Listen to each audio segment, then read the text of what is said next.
हम तो ये जानकारी लेने में अभी लगे हैं कि किस वजह से नाराज़ हैं। हम बात करना चाहते हैं कि बात करें उन लोगों से कि कमियां क्या है, क्या वजह थी, किस वजह से आप नाराज़ हुए।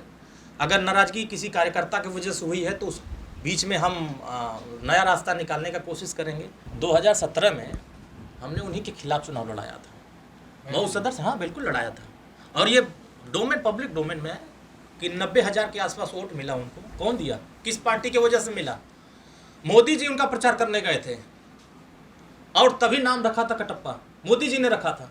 कोई तो है पर्दे के पीछे, कोई तो खेल कर रहा है, और ये खुलासा हो जाएगा, जल्द ही हो जाएगा।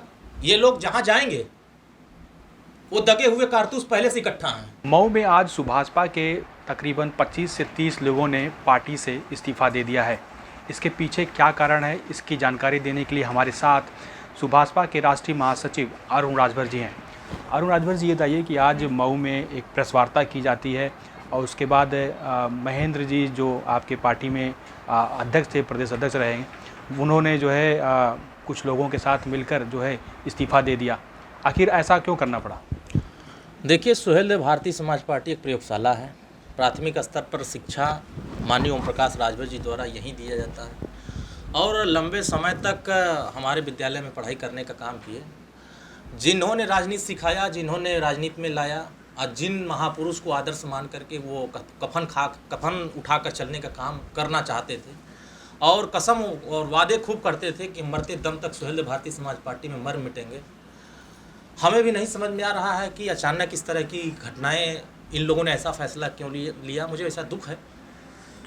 हमारे वो साथी थे और लंबे समय तक हम लोगों के इस विचारधारा के आंदोलन को आगे बढ़ाने का काम किए, लेकिन कुछ वजह रही होगी, कार्यकर्ता किसी एक मसले पर नाराज़ रहे होंगे। हम तो ये जानकारी लेने में अभी लगे हैं कि किस वजह से नाराज़ हैं। हम बात करना चाहते हैं कि बात करें उन लोगों से कि कमियां क्या है, क्या वजह थी, किस वजह से आप नाराज़ हुए। अगर नाराज़गी किसी कार्यकर्ता की वजह से हुई है तो उस बीच में हम नया रास्ता निकालने का कोशिश करेंगे। लेकिन अचानक इस तरह से घटनाक्रम होता है तो कहीं ना कहीं मुझे ऐसा लगता है कि किसी विपक्षी पार्टी के इशारे पर इस तरह का खेल ये अचानक नहीं हो सकता है। हम कुछ समय पहले मैंने बात किया, बहुत सारे लोगों से बात किया, नाम यहाँ 25 की गिनाई जा रही है, लेकिन मुझे 3 ही दिख रहे हैं जो हमारे पार्टी के हैं। बाकी पहले हमारे दल में टिकट के लिए आए थे, पार्टी टिकट नहीं दी, वापस चले गए। कुछ ऐसे थे जो दूसरे दलों में थे, वो हमारा दल बन करके हमारे पार्टी को छवि खराब करने की कोशिश कर रहे हैं। तो कुल मिला जुला करके 2-3 लोग ऐसे हैं जो हमारी पार्टी छोड़ के जा रहे हैं। हम उन्हीं लोगों से बात करने की कोशिश करेंगे, वजह क्या है, किस वजह से छोड़ के जा रहे हैं। आगे क्या हम मनाने की कोशिश नहीं मानेंगे तो ये इस प्रयोगशाला में आएंगे, बहुत सारे लोग जाएंगे। रेलवे ट्रैक होता है, इंजन आगे चलती है, पीछे बोगी लगा रहता है, उस पर लोग चढ़ते उतरते हर स्टेशन पर आते हैं। इसी तरह राजनीति में भी चढ़ने उतरने वालों का क्रम लगा रहता है।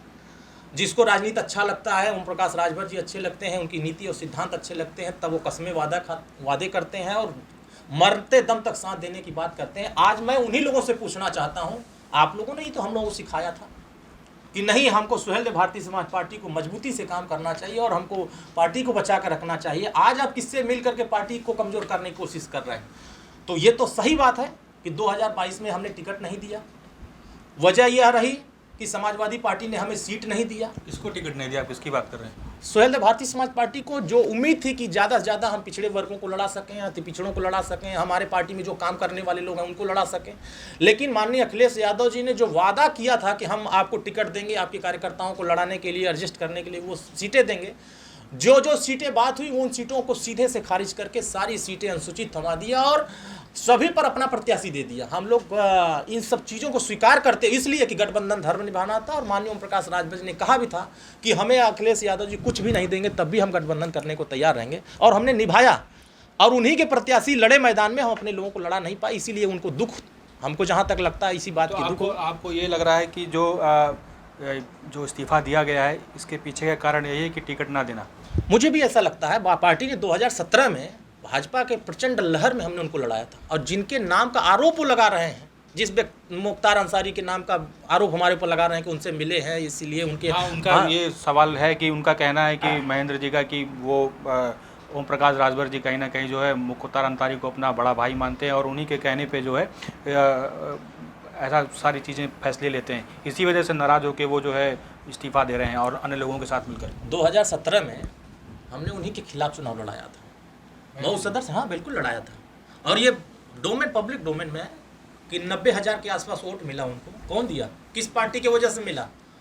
मोदी जी उनका प्रचार करने गए थे और तभी नाम रखा था कटप्पा, मोदी जी ने रखा था, हमने नहीं रखा था। नहीं जीत पाए, पार्टी ने दोबारा मौका दिया लोकसभा लड़ने का, फिर नहीं जीत पाए, लोकसभा के बाद फिर विधानसभा मांगने लगे, पार्टी टिकट नहीं दे पाई, नाराज हो गए। हो सकता है कि कहीं मंत्री बनाने का सपना मिल गया होगा, सांसद बनाने का सपना मिल गया होगा, विधायक बनाने का सपना है, मंत्री बनाने का सपना, तो वो सपना पूरा करने के लिए हमारी पार्टी छोड़ करके फिर जा रहे हैं, जिसको बनाकर यहाँ तक पहुँचाए। तो क्या लग रहा है कि ये सपना कौन दिखा रहा है, कौन सी पार्टी दिखा रही है उनको जो इस्तीफ़ा दे दिया? कोई तो है, पर्दे के पीछे कोई तो खेल कर रहा है, और ये खुलासा हो जाएगा, जल्द ही हो जाएगा। ये लोग जहाँ जाएंगे वो दगे हुए कारतूस पहले से इकट्ठा हैं, जो पार्टी को ख़त्म करने के लिए बहुत षड्यंत्र रचे, बहुत साजिश रचे। वो समाजवादी पार्टी में कुछ काम कर रहे हैं, कुछ बहुजन समाज पार्टी में काम कर रहे हैं, कुछ कांग्रेस में काम कर रहे हैं, और यही लोग हर समय षड्यंत्र रचते हैं और आप लोगों के टीवी पर आकर बयान देते हैं कि मैं बड़ा नेता हूं, मैं छोड़ के जा रहा हूं। पार्टी में, प्रयोगशाला में हर लोग आते हैं, प्रयोग होता रहता है, और जिसको नहीं समझ में आता है फिर वो रास्ता अपना बदल लेता है। लेकिन पार्टी ने हमेशा सम्मान किया, चाहे छोटे कार्यकर्ता हों, बड़े कार्यकर्ता हों, और उन्हीं के कहने पर सारे लोगों को टिकट, जिला पंचायत की टिकट उन्हीं के कहने पर दिया गया, नगर पंचायत की टिकट उन्हीं के कहने पर दिया गया, लोकसभा के टिकट उनके कहने पर दिया गया, और वो कह रहे हैं कि हमारी बात नहीं मानी जाती। मुख्तार अंसारी जेल में है, अब्बास अंसारी फरार है, हमसे संपर्क नहीं है, लेकिन आरोप लगा रहे हैं कि वो उनके इशारे पर काम कर रहे हैं। तो ये जब हमारे साथ थे, हमारे इसी कमरे में आके बैठते थे, तब तो कहते थे किसी के इशारे पर नहीं, आप तो बहुत सही लड़ाई लड़ रहे हो, आप गरीबों के मसीहा हो, आप समाज के लिए बहुत कुछ करते हो, और आप ही कर सकते हो समाज के लिए, बाकी कोई नहीं कर सकता। आप दूसरे के यहाँ जाएंगे तो हमारी बुराई करेंगे, वो तो मुझे पता है कि जब तक साथ रहते हैं तब तक हम अच्छे रहते हैं। उनका ये भी आरोप है कि ओम प्रकाश राजभर खुद को बाहुबली नेता मानने लगे हैं। जब इलेक्शन हुआ उसके बाद जब सारी चीज़ें हो गई, अखिलेश से अलग हुए, तो उनको वाई श्रेणी की सुरक्षा दे दी गई, अपने आप को बाहुबली नेता समझ रहे हैं और पार्टी के पदाधिकारियों की उपेक्षा करते हैं, इसलिए इस्तीफ़ा दे रहे हैं। हमें ऐसा लगता है कि यह किसी द्वारा कहलवाया जा रहा है। अब वो कौन लोग हैं वो जल्दी सामने आ जाएंगे। किसी दूसरे के इशारे पर जब व्यक्ति बोलने लगता है तो अपने विवेक को खो देता है। माननीय ओम प्रकाश राजभर जी वाई श्रेणी की सुरक्षा के लिए तो वो भी धरना बैठे थे, ये बात क्यों भूल जाते हैं? 75 जिले में धरना वो करा रहे थे, राज्यपाल को ज्ञापन वो दे रहे थे, राष्ट्रपति महोदय को ज्ञापन वो दिलवा रहे थे, और माननीय अखिलेश यादव स्वतः चिट्ठी लिख रहे थे। तब तो वो सही समझ में आ रहा था कि नहीं, ये सुरक्षा की जरूरत है इनको। बाहुबली हमारे माननीय ओम प्रकाश राजभर जी किसी के लिए नहीं है, वो जनता के लिए बाहुबली, उनके लिए लड़ते हैं, उनके अन्याय होता है खड़े होते हैं, उनके दुख होता है तो वहाँ शरीक होते हैं। और जितना हमारे नेता काम करते हैं जनता के लिए, जितना उनसे जुड़े रहते हैं, उतना हमारे दल में कोई नहीं करता। तो ये कह रहे हैं, आरोप लगा रहे हैं कि मुख्तार अंसारी के कहने पर उनको बड़ा भाई मानते हैं, उन्हीं के कहने पे सारे फैसले लेते हैं। कितना इसको सही देख रहे हैं आप? ये सब बकवास बातें हैं। अगर हमारा उनसे होता, मैं उन्हीं के सामने चुनाव लड़ाया था 2017 में, अगर जीत गए होते तो यही कटप्पा हरा दिए होते, तब तो बहुत अच्छे होते महेंद्र राजभर, माननीय ओम प्रकाश राजभर बहुत अच्छे होते, पार्टी बहुत अच्छी होती। हार गए, फिर टिकट दिया, हार गए। और भी तो कार्यकर्ता है, समायोजन तो हर कार्यकर्ता, क्या वो हर कार्यकर्ता को उम्मीद नहीं होती कि हमको विधानसभा का टिकट मिले, हमें लोकसभा का टिकट मिले, हमें पंचायत का टिकट मिले, हमें फलाना टिकट? तो पार्टी तो हर किसी को मौका देने की कोशिश करती है ना, एक ही व्यक्ति पर बराबर प्रयोग तो नहीं होगा ना। लेकिन जब यह सवाल उनके जेहन से आता है, हम चाहे होते 2017 में ही उनका टिकट दूसरे के नाम कर दिए होते। उनके लिए मैं मांग रहा था, ऐसा भी नहीं है, माननीय अखिलेश यादव से लड़ गए उनके लिए, मधुबन सीट दे दीजिए, नहीं दिया उन्होंने, वो भी सीट हार गए, भाजपा वहां चुनाव जीत गई। तो कहीं ना कहीं जब व्यक्ति दूसरे के इशारे पर नाचने लगता है, दूसरे के इशारे पर काम करने लगता है, तो वो हमारी बुराई नहीं करता, हमारी अच्छाई नहीं बताता है, हमारी बुराइयाँ बताता है। तो ऐसे लोग आते रहते हैं, बुराई करते रहते हैं। 2024 लोकसभा चुनाव कुछ सालों में होने वाला है, 2 साल लगभग बचे हैं। आपकी पार्टी कैसे तैयारी चल रही है, क्या तैयारी चल रही है? 26 सितंबर से सावधान यात्रा निकाल रहे हैं, सामाजिक न्याय समिति की रिपोर्ट लागू कराने के लिए, जातिवाद जनगणना लागू कराने के लिए, गरीबों को निःशुल्क इलाज की व्यवस्था कराने के लिए, घरेलू बिजली का बिल माफ़ी कराने के लिए, और उत्तर प्रदेश में जो स्नातकोत्तर तक मुफ्त अनिवार्य शिक्षा लागू कराने के लिए, और गरीबों के बच्चों को प्राथमिक स्तर पर जो तकनीकी शिक्षा है उसको दिलाने के लिए हम जनता के बीच में जाएंगे। और जो पूर्व की सरकारों ने 4 बार 5 बार जिसको मौका मिला, जनता ने जिसको चुना, पिछड़ों का भला नहीं हो पाया, जो आज भला की बात कर रहे हैं, जो अति पिछड़ों की बात कर रहे हैं, उस समय जब सत्ता में थे तब भला नहीं कर पाए। नीतीश जी के सामने हम लोग जाएंगे 27 अक्टूबर को पटना के गांधी मैदान में, सावधान महारैली करेंगे और वहाँ जातिवाद जनगणना के मुद्दे पर माननीय नीतीश कुमार जी से सवाल करेंगे कि आप जब भाजपा के साथ थे तो आप कह रहे थे कि जातिवाद जनगणना में बाधक भाजपा नहीं चाहती, अब आप आरजेडी से और जेडीयू गठबंधन हो गया है और 7 पार्टियां मिलकर के आप लोग सरकार चला रहे हैं और आप कह रहे हैं कि हम समाजवादी विचारधारा के लोग हैं। तो समाजवादी अगर विचारधारा है तो जातिवाद जनगणना 6 महीने में करा करके ये साबित कर दीजिए कि वास्तव में हम पिछड़ों के, अति पिछड़ों के, आदिवासियों के, दलितों के हम हिमायती हैं।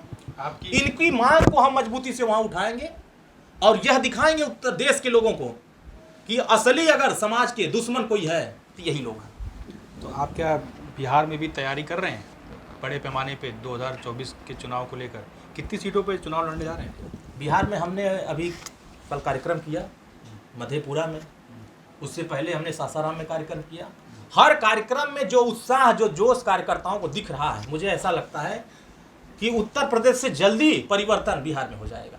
और जितना हम वहाँ काम कर रहे हैं, ये यात्रा हमारी 75 जिला घूमते हुए बिहार में भी जाएगी और वहाँ हर जिले में घूमते हुए हम पटना तक जाएंगे।